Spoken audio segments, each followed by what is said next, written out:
Hey, what's up, family?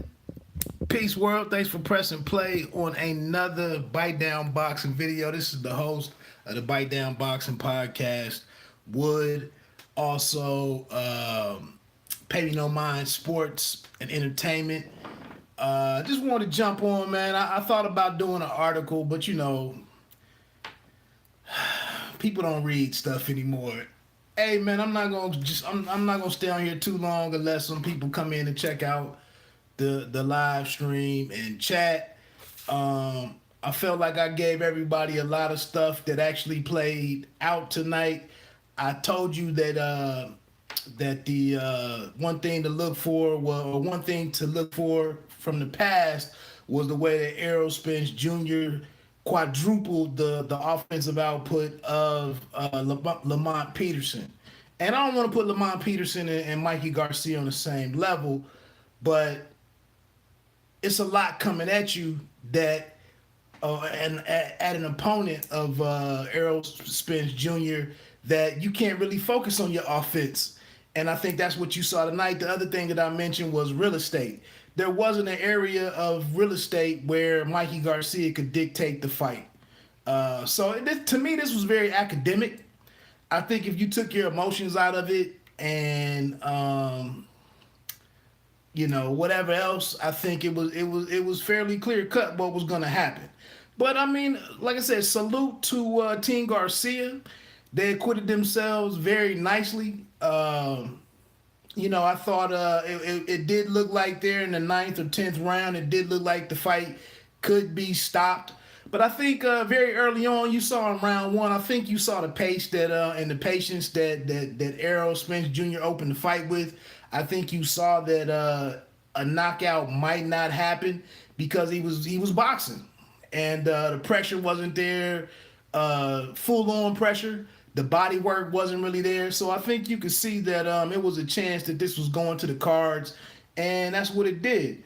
If I look at some round by round stuff, one thing I also told you, anybody that wasn't working, any of the other welterweights that weren't working, they wouldn't be in the building tonight. And Sean Porter was only there because he was working. Fort Keith Thurman. I don't want to hear nothing else from that brother. Crawford. I'm a little surprised that he wasn't there, but with him being across the street, I'm not gonna say too much about Bud. But Keith Thurman, I don't really have nothing else to. I don't really have no more words for one time. But decent crowd. They said it was 47,000 in attendance. Total punches. He nearly. I don't know what the hell the word is for quintuple or whatever, but 345 to 75 punches landed, total punches. So I said the quadruple thing against Lamont here. He outdid that, and just running through the rounds. I don't know if you gave round two to Mikey or not. It was a better round from the first round, but Mikey Garcia moved forward behind some punches here and there and mixed it up more so than he did in the first round. EJ did respond by pressing back. It was a fairly even round. I guess it was a matter of what you liked. I thought I didn't really score this fight, but I thought if you were going to give Mikey a round, that might have been it. Round three, EJ back with some heavy left hands. What I got first, Mikey Garcia backing up. Oh, he caught Mikey with a nice left hand in that third round as Mikey was backing up, standing a little straight. At that point, I had it up either 3-0 Errol, or you could have had it 2-1 if you gave Mikey the second. The fourth through really the ninth, it was all kind of the same stuff. I mean, it was just a bigger fighter beating a smaller fighter, and I would have liked to have seen Errol Spence poured on a little bit more, but it just didn't happen. But I don't know. Maybe he was he was doing what he wanted to. He was controlling the action. He was winning the rounds. Anytime that Mikey tried to press forward and do something, he turned him back. or responded well. So I don't know. I thought it was a good fight. We get to the 10th round. The Garcia corner asked Mikey, do you want to stop it? I salute Mikey again for wanting to finish the fight on his own 2 feet, and wanting to go out. I think a lot of times we watch fights and a guy is getting overworked, and there's that discussion. I mean, if you look at Emmanuel Navarrete and what's up, Lionel?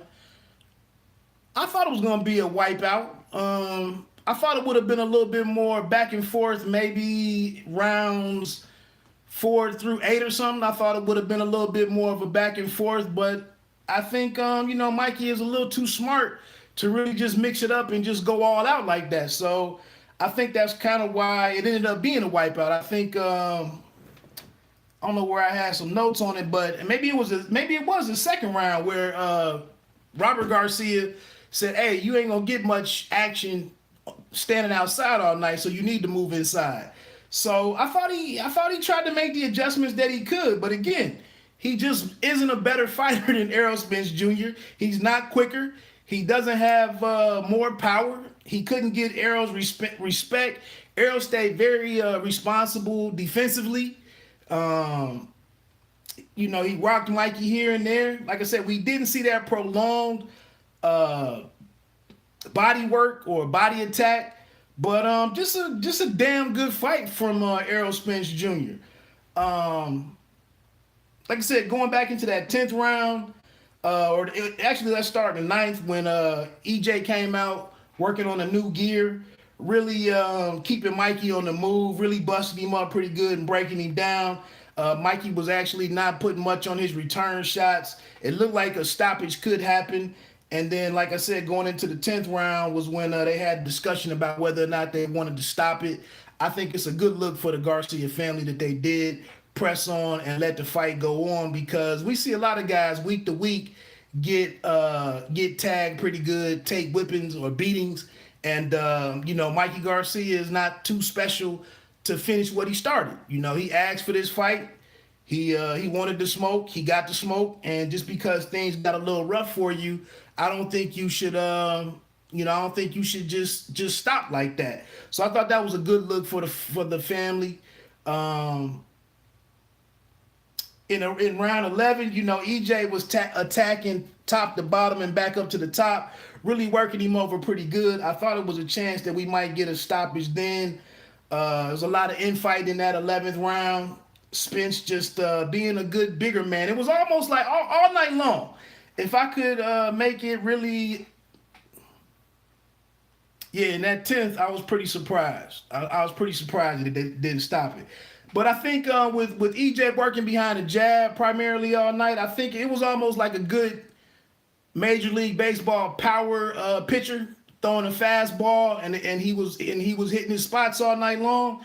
So it was no need to really risk anything and give Mikey an opening, or get countered or anything. He did get a little wide early. I was a little bit concerned about that, throwing wide and giving Mikey some chances to catch him inside of some of his shots. I thought it was good that he cleaned that up pretty good, but he kept his left hand up all night. Just fought a smart fight.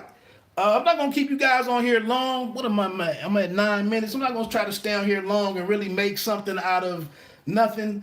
Like I said, it was completely one-sided. I did expect, I was thinking Garcia might get 3 or 4 rounds or something. We just didn't see that. We just didn't. Getting ready to get on off of here. The heavyweights. I think the Pac-Man fight will get made. I think the Pac-Man fight will get made. I gotta tip my hat off to Pac-Man if he chooses to take that fight. And maybe tonight with the fight going 12 rounds versus there being a stoppage or a 4-round stoppage, a 5-round stoppage, maybe Pac-Man is a little more encouraged. I'm a little concerned about Pac-Man fighting the younger fighters and the younger, more active fighters. But with him being 40 or nearing 41, I'm a little concerned. I think Pac has contributed greatly to the game, and I don't want to see the guy get hurt. But he might be, Pac-Man actually might be a little more. He might be a little too brave for his own good. Yeah, DJ Black Charm. I liked how Pac-Man kind of said his piece and then kind of slid up out of there.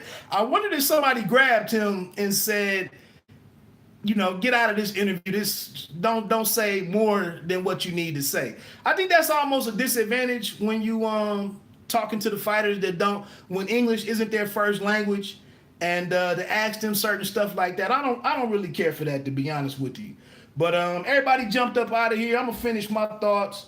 The heavyweights, Chris Arreola against JP Augustin. I really wasn't impressed with that fight. Good win for Chris Arreola. Augustin to react that way to left jabs, straight left jabs, and to buckle like that.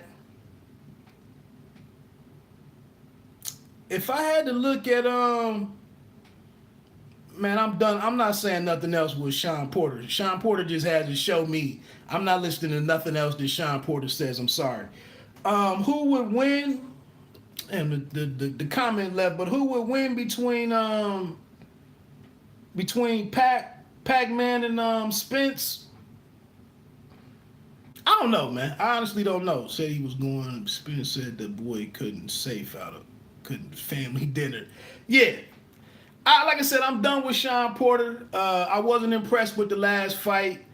I don't like Sean Porter boxing, and I definitely don't like him boxing outside. DJ Black Charm. I don't understand what happened with the Crawford fight and the and Pacquiao. It seemed like Bob Arum didn't want that fight for whatever reason. And then, the fight went to, we got the Horn fight with Pacquiao down in Australia. I thought Pac-Man won that fight, but he lost his belt down there. And then things got, the belt got transferred. Strangely enough, the belt ended up getting transferred back to Crawford. How can he, though? I mean, he probably signed a multi-fight deal, so I don't know, man. My opinion on that, I know all the other welterweights are across the street. Maybe I'm just a Crawford fan, so I respect his decision with staying with Top Rank. It makes it a lot more difficult to make the fights that we want to see, but I still think that fight is gonna find a way to happen. Crawford and Spence. I think it's gonna happen somehow. I mean, I think everybody's getting nice deals now. All the different promoters, they're getting the deals that they want, and they're getting the network, the resources and everything from it. Spence versus Canelo. I want to see Canelo versus David Benavidez, to be honest with you. And I know Benavidez is green and young, but I would rather see Benavidez and Canelo versus Spence and Canelo. That's just my opinion.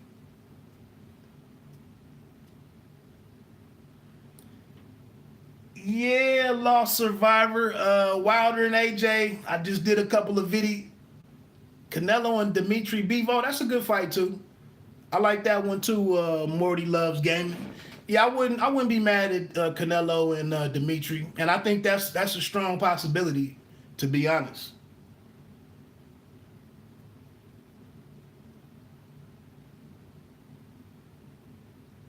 But until another question comes up, I think it's gonna be some pressure out here with the different promoters having the deals that they have.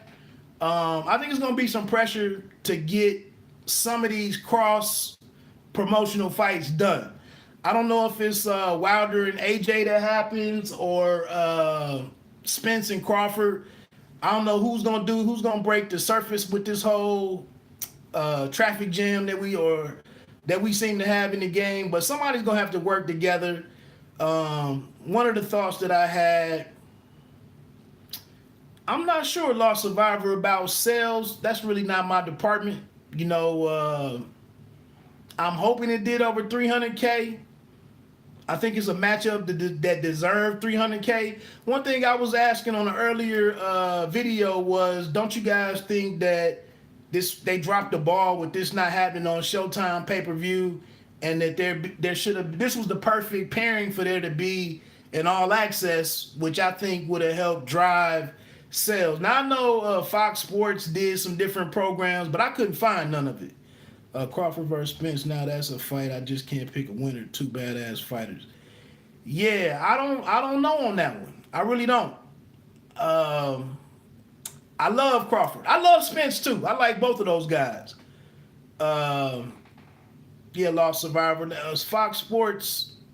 I thought Showtime should have had this. I ain't even like.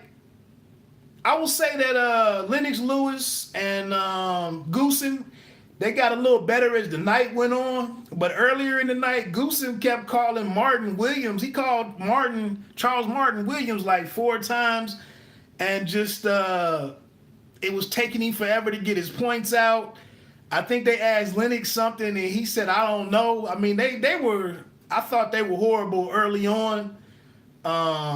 They don't really have great chemistry together, Goosen and Lennox, in my opinion. So I really just thought this fight should have been on Showtime. I really would have liked Morrow and Paulie and Bernstein or something. This group right here, they just don't seem like boxing people to me. I can't think of the commentator cat, but I don't like him in general. And then Rose. Do I think Canelo is too big for Spence?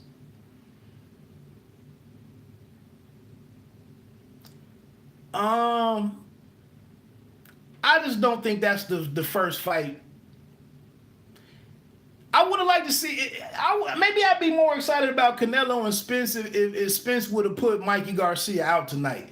But to go 12 rounds with him and not get him out of there.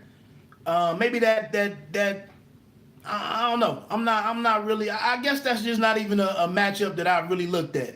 Spence and Canelo. If it happens, I mean, I would be interested in it. But like I said, I think I don't know. I don't have much on that matchup. I like to see. I like to see Crawford and Spence before anything else happens. Triple G and Spence. That makes no sense. That just doesn't make any sense. I think Triple G moving over to the zone. Maybe there's a matchup with Andre or Callum Smith. I don't know. I don't think Spence and Triple G happens. I want Triple G. I mean, I want Spence to fight Crawford before he gets out of welterweight. If I had my wishes. That's just my thinking on that. What did you guys think about Keith Thurman not being in the building tonight? Any thoughts on that?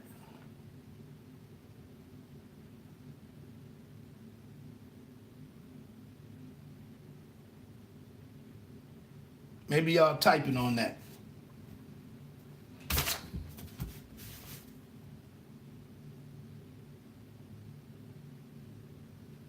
No thoughts on Thurman not being in the building tonight? Keith probably had an injury leaving his house. Probably. But I think, it was a lot of criticism aimed at Anthony Joshua for not coming to Wilder and Fury. And I just think Keith Thurman, for me, he really lost a lot of credibility with me tonight with not being in the building for the fight. And then last week to ask the corny question on the Spence fight, to ask Errol Spence about would this victory make him the second best or solidify him as the second best welterweight in the world. That's real petty and real unbecoming of a guy, a former unified champion. So I'm a little cool on Keith Thurman at the time, at the time being, and yeah, man, I'm looking for Keith. I just really have no interest in anything he really has going on at this point.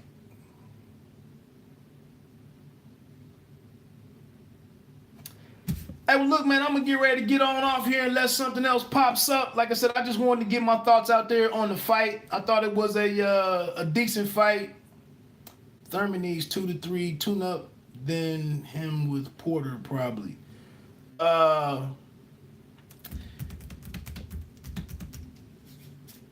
Yeah, that's tough, man. Keith, I know he was gone for a minute, and I know the Josecito Lopez fight, was a little more. He got touched up a little bit, but guys like Lomachenko coming back with the shoulder surgery and facing a champion. Jared Hurd came back and fought the Wellborn guy, so that wasn't exactly a barn burner, in Wellborn. But I think Canelo and Dimitri could happen. Well, it won't happen this year because obviously the next, I think September is what they're trying to do the trilogy for Triple G and Canelo. So you're right, probably early 2020. Let me ask you a question. If you saw the Bivol and Joe Smith Jr. fight, I didn't think Bivol was. I thought Brian Kelly was talking Bivol up a little bit. I didn't think he was box office. I mean, he looked good, but after the Pascal fight, getting a decision with Pascal, and now a unanimous decision against Joe Jr., who's very basic. I just thought they were talking about Bivol like he was a top 10 pound for pound guy, and I don't know if I agree with that 100%. Yeah, I'm looking for a knockdown or I mean, to me, the last 20 seconds of the fight was the best that he looked in the fight, and that's when he pressed, for the stoppage. But going 12 rounds with Pascal, who's a little older, and then just standing and boxing with Joe Smith all night. Keith Thurman is very knowledgeable about boxing, but I'm not sure if he still wants to fight or not. Yeah. I don't know what the hell Keith Thurman's plans are. I like Keith. I've talked to Keith once or twice. I do think he wants people to think that he's more than just a boxer. He's into the different stuff that he's into. Thoughtful guy. I mean, I think he's good for the sport. Kovalev and Canelo might be interesting if it happens within the next months. Yeah, I Lost Survivor, I'm not arguing with nothing that you're saying, man.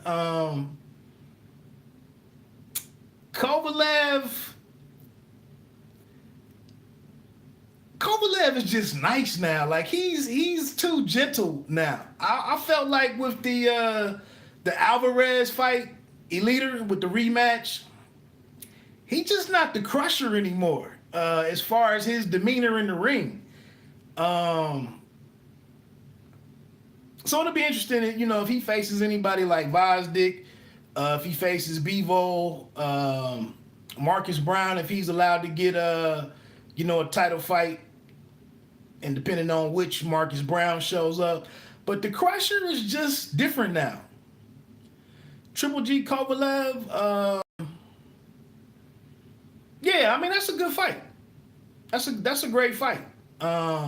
Obviously, with Canelo having 11 fights to do, or 10 fights, or 9 fights maybe left on his DAZN deal, I think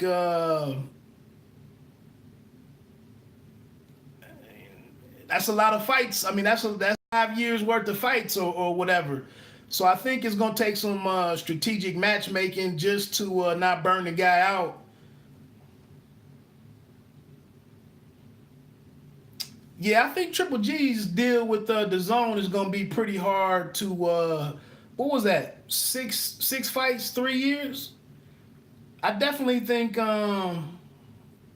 Obviously, if they run it back and do the trilogy in September, that's not the most dangerous fight because they had a familiarity with each other. Floyd versus Spence. Come on, man. Floyd is cooked.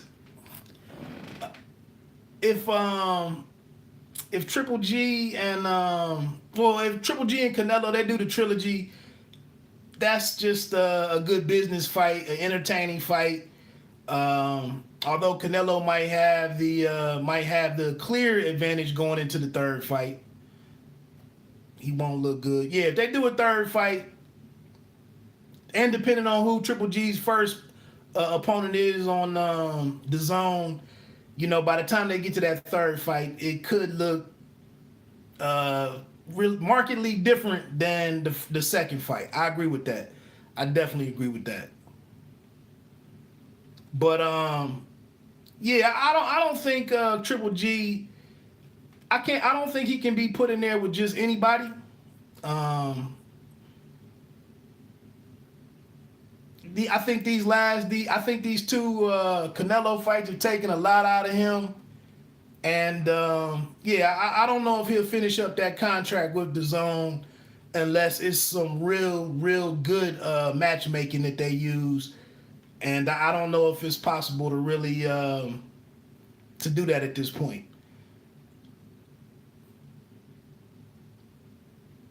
But Mayweather, do you think Mayweather fights again? I know I don't want to see Mayweather fight again.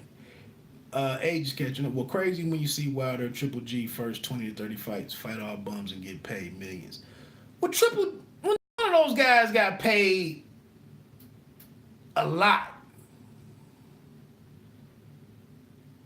Yeah, Morty loves gaming. I mean, Canelo. When you have a 300, what is it, $335 million deal? A lot of expectations comes with that. A lot of expectations and a lot of responsibility.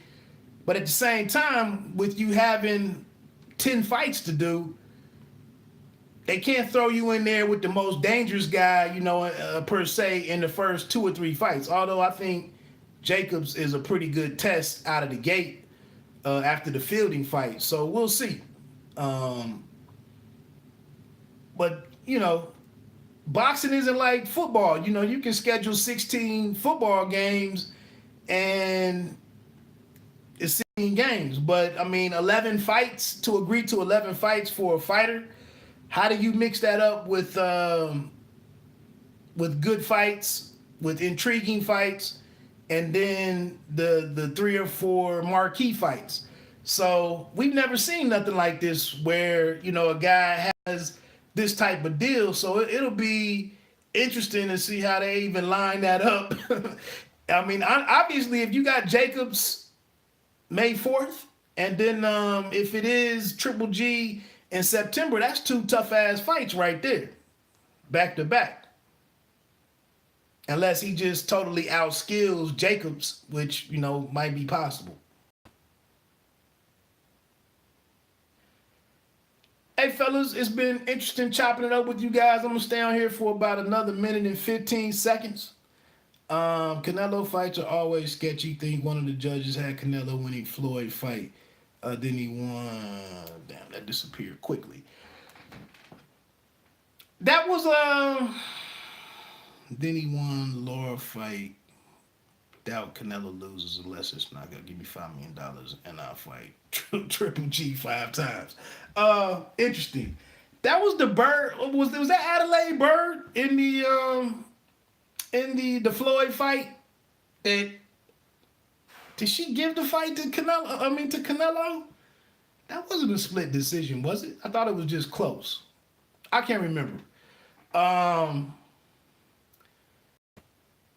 I had some thoughts on Adelaide. I think Adelaide, I'm not as mad at her as everybody, as a lot of other guys or a lot of other people.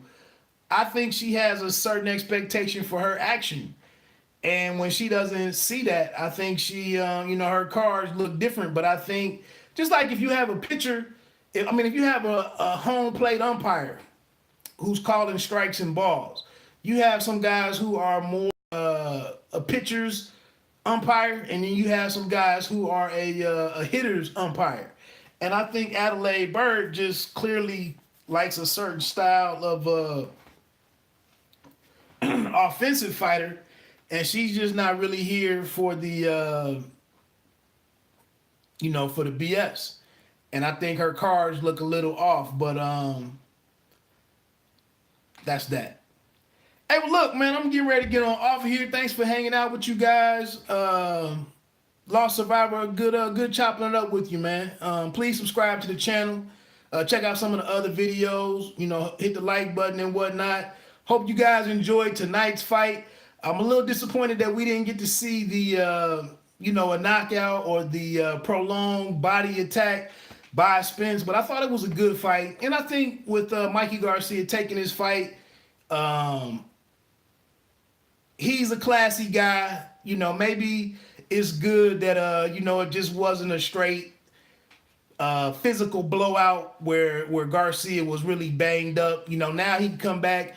Maybe we can get Garcia and Lomachenko. Maybe.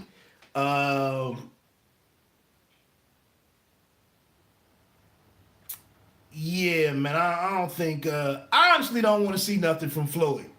If Floyd can't deliver us a real fight with Gervonta Davis, if Gervonta Davis can stay out of jail or whatever, I don't think Mikey can go down to 125 from fighting at 147. I just want Mikey to fight Lomachenko. That's all I'm asking for. Or if there was Mikey and Gervonta. I mean, I wouldn't mind that one, to be honest. But again, like I was saying, I think it was nah, man. Right Move. What's up, Right Move, man? I enjoyed chopping it up with you this week, man. Davis and Farmer, man. Farmer, I like Farmer and I love his story. I love the whole never too late mantra. I love Coach Chino and their interaction with one another. But Farmer gets hit a little bit too much. And the offensive talent that Gervonta Davis is, I think you don't want that smoke, Morty. But the offensive fighter that Gervonta Davis is, I don't think Farmer. I don't know if that's a 5-round fight, to be honest with you. I honestly don't. I just he just doesn't have much power. Although he did rock Carroll at the end of that fight. But he stays in the pocket a little bit too much. He tries to slip and roll with everything and turn with everything and not really get hit. He didn't get lumped up against Carroll, I'll give you that, but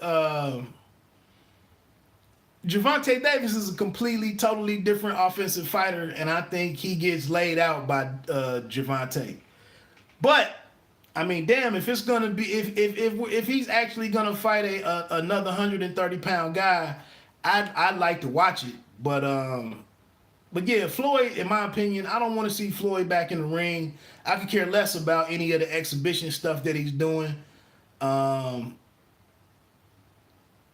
Just use some of this money and make some good fights with Gervonta Davis, who is kind of the only real asset left on the money team or the Mayweather promotion roster, I believe. I don't think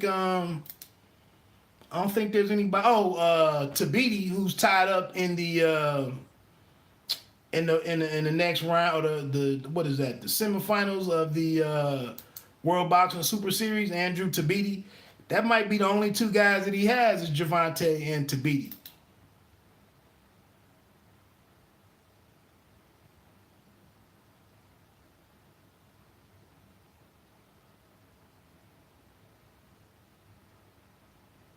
All right, 15 seconds, I'm out.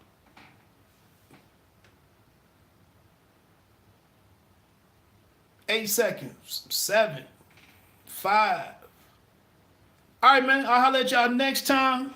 Mikey to stay at 140 or 135.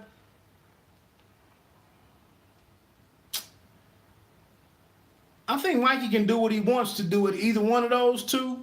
I would like them to try to give a earnest shot at making Lomachenko and Garcia, but maybe that's just a pipe dream. If he stays at 140, it's plenty of great work at 140. I mean, Regis Prograis, Mo Hooker, Ramirez, what's my man, Taylor, you versus Joshua. Hey, Morty, man, I'm going to get on out of here on that one, man. Hey, y'all have a good night, man. I hope you enjoyed it all. The fights, not so much my stream. Thanks for checking in and rocking with me for a few minutes, man. And next week, we got Lamont Peterson and Sergey Lipinets. That should be a pretty interesting fight. But hey, I'm out of here. Take care. My back is killing me. I hurt my back yesterday, and I'm going to go up here and try